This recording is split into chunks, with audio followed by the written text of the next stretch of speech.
Bonjour à vous, j'espère que vous allez bien, que vous avez la grande forme. On se retrouve cette semaine pour une nouvelle vidéo. Donc cette semaine, on va revoir ensemble quelles sont les bases d'une alimentation équilibrée puisque c'est un motif de consultation fréquent et je pense qu'on a tous à savoir quelles sont les bases d'une bonne alimentation. Donc là, typiquement, c'est de la naturopathie pure, mais ça concerne vraiment tout le monde, qu'on vive seul ou qu'on vive en famille. Qu'on veut bien se nourrir pour nous ou bien nourrir ses enfants. Donc pour que ce soit plus simple, ce que je vais faire, c'est que je vais vous présenter ça par repas de la journée, donc le petit déjeuner, le dîner et puis intercaler un éventuel goûter. Voilà. Donc avant qu'on commence, en consigne, je dirais, c'est toujours essayer de faire de votre mieux. Ne cherchez pas à faire du parfait. Je pense pas que vous pourrez vraiment y arriver. Si vous y arrivez, c'est génial. Mais ce que j'ai remarqué avec les gens qui cherchent à avoir vraiment une alimentation parfaite, entre guillemets, c'est que ça leur génère plus de stress que les gens qui se laissent aller à quelques erreurs, à quelques écarts alimentaires. Et au final, ces personnes-là vivent mieux leur alimentation et ne s'imposent pas un poids supplémentaire. Donc c'est pour ça, faites du mieux que vous pouvez, mais vous ne prenez pas la tête à faire la perfection, puisque la perfection, ça n'existe pas. D'une façon générale, essayez aussi de privilégier des aliments bruts non transformés, c'est-à-dire que vous allez acheter indépendamment vos légumes, vos viandes, vos poissons, vos matières grasses et ensuite vous allez transformer tout ça. Évitez au maximum l'industriel, ça c'est le deuxième conseil santé qui peut paraître évident mais c'est pourtant la base.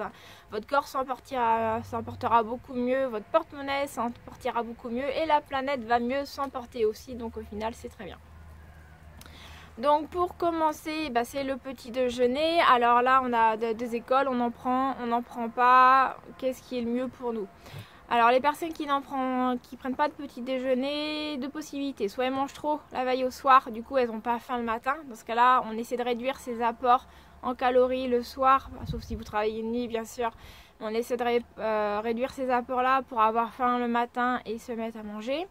Ou alors volontairement on ne mange pas le matin, on fait un jeûne intermittent en fait en 16-8, c'est-à-dire 16 heures sans nourriture, 8 heures avec des fenêtres d'ouverture de nourriture possible. C'est-à-dire que soit vous mangez pas le matin, soit vous mangez pas le soir. L'avantage c'est que ça permet de mettre le système digestif au repos. Donc soit vous ne mangez pas le matin, soit le soir selon votre goût, vos contraintes, mais c'est quelque chose qui se fait bien. Il faut savoir que dans nos sociétés modernes, dans l'ensemble, on mange beaucoup trop. Donc réduire ces apports va certainement pas nous mettre en danger là-dessus. Vous pouvez être tranquille. Pour les personnes qui prennent un petit déjeuner, alors surtout par pitié, évitez les viennoiseries, les brioches, le pain. Évitez les céréales parce que ça va juste vous donner encore plus faim. Plus vous mangez des produits à base de céréales, plus vous aurez faim car votre pancréas va produire beaucoup plus d'insuline pour réduire la glycémie, c'est-à-dire le taux de sucre dans le sang et quand enfin c'est fait, vous avez un gros coup de barre. Ce qu'on appelle le coup de barre hypoglycémique en fait, et ça va vous pousser à manger encore plus, et c'est pour ça que si vous mangez par exemple à 6h ou 7h le matin, à 10h vous avez très faim. Donc pour pallier à ça, on enlève tout ce qui est à base de céréales et à la place on met des protéines. Donc les protéines, on peut les trouver sous la forme du fromage blanc, des œufs, du jambon, du poulet. Ça fait un petit déjeuner très continental et il n'y a que ça qui fonctionne vraiment pour avoir d'énergie toute la durée sur la matinée et ne pas avoir cette fameuse fringale en fait du milieu de matinée. Vous pouvez aussi vous faire un porridge avec des graines de chia par exemple, utiliser les boissons végétales comme le lait de riz, lait d'avoine, lait d'amande, lait de châtaigne, voilà, il y en a d'autres également. Ce sont pas de vrais laits, c'est pas du lait de vache, c'est pour ça qu'on parle de boissons végétales plutôt que du lait, mais ils sont très sains également et ça permet aussi d'avoir une boisson si vous tenez absolument à avoir une boisson ressemblant à du lait. Je vous conseille aussi tout ce qui est amandes, noix de cajou, enfin vraiment les fruits oléagineux, c'est pareil, ils sont très sains, ils ramènent des oméga 3, c'est top. Dans votre fromage blanc, ça peut être aussi d'ailleurs un yaourt à la grecque, enfin un yaourt fait maison, hein, pas les yaourts industriels, ça vous les évitez, vous m'enlevez ça de votre frigo, ça sert à rien. Par contre, tout ce qui va être fromage blanc va être très reminéralisant, donc il n'y a pas de problème. Et moi, ce que je vous conseille, c'est de l'assaisonner par exemple avec des épices. Vous pouvez utiliser de la gingembre, du cannelle, de la vanille. Sans sucre ajouté évidemment, des vraies épices que vous aurez vous-même saupoudrées dans votre fromage blanc. Vous pouvez aussi rajouter des petites graines, soit graines sèches, soit graines germées. Pour les femmes, vraiment pour prévenir tout ce qui est problème de santé au niveau de la sphère génitale, donc aussi bien utérus, ovaires, mais également les seins, et bien une graine de lin moulue, c'est vraiment très utile en prévention. Et vous pouvez pour tout le monde également rajouter une cuillère à soupe d'huile de lin ou d'huile de colza ou d'huile de noix de coco qui vont vous amener des super oméga 3 et puis aussi pour l'huile de noix de coco vraiment des propriétés anti-inflammatoires très importantes surtout au niveau du cerveau. Voilà, donc à rajouter plus d'ailleurs dans l'alimentation si vous souffrez de troubles neurologiques, y compris les migraines, hein, on n'y pense pas si souvent, mais ça peut jouer aussi. En matinée, si vraiment vous avez besoin de manger, même chose, on pense aux fruits secs, les amandes, les noix, on y va. Vous pouvez consommer un fruit également en matinée. Alors les fruits, l'astuce à savoir, c'est on ne les mange pas à la fin du repas. On les mange en début de repas comme on mangerait un pamplemousse ou un avocat pour qu'ils soient mieux digérés. Parce que si vous les prenez à la fin du repas, vous allez créer une fermentation plus acide sur des aliments qui vont être plus longs à digérer à base de graisse, à base de protéines ou de glucides, hein, pour tout ce qui est féculent. Et du coup, ça va faire une macération, ce sera beaucoup moins digeste. Le fruit bien mûr, comme par exemple une pêche en été, c'est même pas 10 minutes de digestion par rapport à un plat en sauce, il faut plusieurs heures. Voilà. Donc c'est complètement aberrant de manger ces fruits à la fin du repas. C'est soit entre les repas, soit au début du repas. Donc un fruit en matinée, c'est quelque chose qui peut être adapté. Pour le repas du midi, la base de notre alimentation, c'est les légumes. Donc des légumes verts, des légumes de couleur foncée idéalement parce qu'ils sont plus riches en antioxydants. Donc par là, je veux parler des courgettes, des tomates, des aubergines, des poivrons, des choux, puisque là on arrive sur la période des choux. Ça, vous pouvez y aller vraiment plus là-dessus. Vous pouvez aussi amener un peu de crudité à votre repas du midi, donc soit des salades, soit d'autres types de crudités comme des betteraves, des carottes râpées, des radis, ça peut très bien être du navet râpé, voilà, il y a plein de possibilités.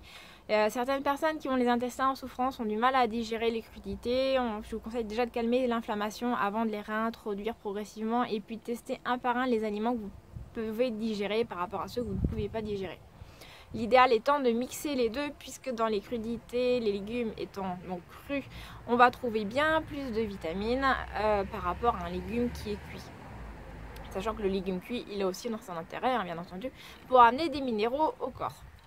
Voilà, avec votre repas du midi, une protéine, selon vos goûts, protéines animales, protéines végétales. Les protéines végétales, on les trouve dans les légumineuses principalement, c'est-à-dire la patate douce, c'est toutes les lentilles, les fèves, les haricots blancs, les haricots mange-tout, les pois, etc. Et puis protéines animales, là aussi il faut varier, hein, toujours de la viande blanche, du poisson, donc c'est-à-dire du poulet, de la dinde, ça peut être un peu de gibier aussi. Ça peut être aussi un peu de viande rouge, avec modération bien sûr, mais il ne faut pas complètement mettre la viande rouge de côté, surtout si vous avez des enfants, des adolescents en croissance, si vous êtes enceinte ou si vous avez plus de 60 ans. C'est vraiment important pour la bonne tenue de vos tissus, en fait, que ce soit les muscles ou que ce soit les vaisseaux sanguins, veines et artères. Du poisson aussi, on essaie d'en intégrer régulièrement, 2 à 3 fois par semaine idéalement, et surtout des petits poissons gras, c'est-à-dire maquereaux, sardines, harengs, anchois, parce qu'ils vont être riches en oméga 3 et beaucoup moins pollués que les gros poissons. Hein, c'est le principe de la chaîne alimentaire, les gros mangeant les petits, plus ils ont mangé de petits, plus ils ont potentiellement de risque d'être contaminés par des métaux lourds. Vous pouvez consommer quelques féculents, mais moi je suis vraiment très prudente à ce niveau là puisque les céréales sont souvent responsables d'une inflammation de l'intestin grêle, donc on y va vraiment très doucement, sachant que les céréales sans gluten sont mieux assimilées mais ils sont souvent plus caloriques, par exemple le riz. typiquement. Donc là aussi les produits sans gluten, on se méfie parce qu'ils vont avoir une très haute teneur en calories. Il vaut mieux réduire au maximum. Vous pouvez privilégier tout ce qui est à base de farine complète. Ça, c'est un petit peu moins dosé en gluten. Après, c'est pareil. Si vous avez déjà une inflammation bien installée au niveau de l'intestin grêle, vous n'arriverez pas forcément mieux à les digérer. Pour les personnes qui disent j'en mange et je vais très bien, ok, est-ce que vous avez envie de dormir après votre repas? Est-ce que vous sentez une lourdeur? Oui, si c'est le cas, vous ne les digérez pas. Donc, essayez de faire 1 semaine, 2 semaines sans et constatez la différence. Un dessert, me direz-vous? Eh ben non, désolé. Le dessert, c'est très souvent sucré sur notre tradition française. Donc ça doit être réservé à l'exceptionnel, c'est-à-dire pour le repas de famille, pour la soirée entre amis, pour le week-end. Mais pour la semaine, moi, le dessert, je le déconseille fortement. Voilà. Par contre, vous pouvez prendre en goûter un peu plus tard un petit morceau de fromage. Vous pouvez reprendre des fruits secs. Vous pouvez reprendre en goûter un fruit frais. Vous pouvez très bien également prendre une tisane, prendre du rooibos, prendre de la chicorée. Alors pour tout ce qui est café et thé, ok, mais on attend un peu la fin du repas parce que si vous les prenez trop tôt, ça va freiner l'absorption des aliments. Des nutriments exactement, notamment le fer pour les personnes qui font de l'anémie. On oublie le thé et le café, on y va aussi très doucement. De la même façon, la caféine et la théine vont entretenir l'acidité. Donc on essaie de partir pour tout sur des aliments sans théine, sans caféine. Une autre chose à savoir aussi par rapport aux liquides, et c'est valable pour tous les liquides, y compris l'eau, si vous amenez de grosses quantités d'eau pendant votre repas, vous allez noyer complètement vos enzymes digestives et vous allez moins bien digérer. C'est pour ça que l'eau, on la boit régulièrement tout au long de la journée, 1 à 2 litres par jour selon votre activité physique. Et selon la température extérieure, mais c'est vraiment tout au long de la journée et au début du repas, pas au milieu du repas et surtout pas 2 grands verres d'eau à la fin du repas parce que vous n'avez pas bu avant et du coup vous avez soif. Ça, c'est vraiment pas la chose à faire. Pour le soir, c'est un petit peu la même chose que le midi. On essaiera par contre de réduire un peu ses apports, de consommer des moins grosses quantités. Tout simplement pour éviter que ce que vous mangez et que vous n'allez pas brûler, pas utiliser pour votre énergie, vous ne le stockez sous forme de gras. Parce que si vous faites un gros repas et que derrière vous n'allez pas travailler, vous stockez tout simplement. Puisque notre corps il est programmé pour ça, pour résister aux famines. Et il stocke tout, voilà, c'est ancré génétiquement, c'est dans notre bagage, on ne peut rien faire. Et sachant que plus on vieillit, plus notre métabolisme ralentit, c'est un phénomène normal, et donc plus on stocke facilement. Voilà, donc pour le soir, on reste léger, des légumes cuits, ça peut être une soupe aussi, là on va arriver dans la saison, c'est super, c'est sain, ça leste bien le ventre. On se retient surtout de défoncer la plaquette de chocolat ou la boîte de biscuits 1h30 après avoir mangé parce que là on a un petit creux, quitte si on peut à repousser légèrement le repas du soir.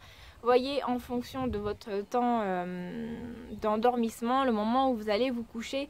L'idée c'est pas de manger trop près du moment où vous allez vous coucher pour éviter les remontées acides et puis également de vous réveiller en pleine nuit pour aller aux toilettes et de ne pas manger trop en amont non plus pour pas que si vous couchez 3-4 heures après vous ayez faim une demi-heure avant d'aller vous coucher, 1 heure avant et que du coup vous mangiez à ce moment-là aussi bien par faim que par ennui, ça arrive aussi. Voilà, donc vous pouvez conserver aussi des protéines. Surtout, n'oubliez pas les bons gras végétaux, les huiles, on en a une quantité. Allez-y, faites-vous plaisir. C'est l'olive et le tournesol pour la cuisson des aliments. Basse température, c'est mieux. Et toutes les autres pour l'assaisonnement, à savoir le colza, le lin, la bourrache, l'huile de noix, la cameline. L'huile de noisette, voilà, l'huile de coco bien sûr, j'en oublie, il y en a des tas, là-dessus la France est très riche, donc profitez-en, c'est vraiment une richesse de la nature à avoir. Si la vidéo vous a plu, n'hésitez pas à liker, partager, commenter, posez-moi vos questions, vous savez que j'y réponds systématiquement, abonnez-vous pour rester au courant des dernières nouveautés, et puis on se retrouve bien sûr la semaine prochaine pour une nouvelle vidéo. Allez, je vous embrasse, à bientôt, ciao ciao.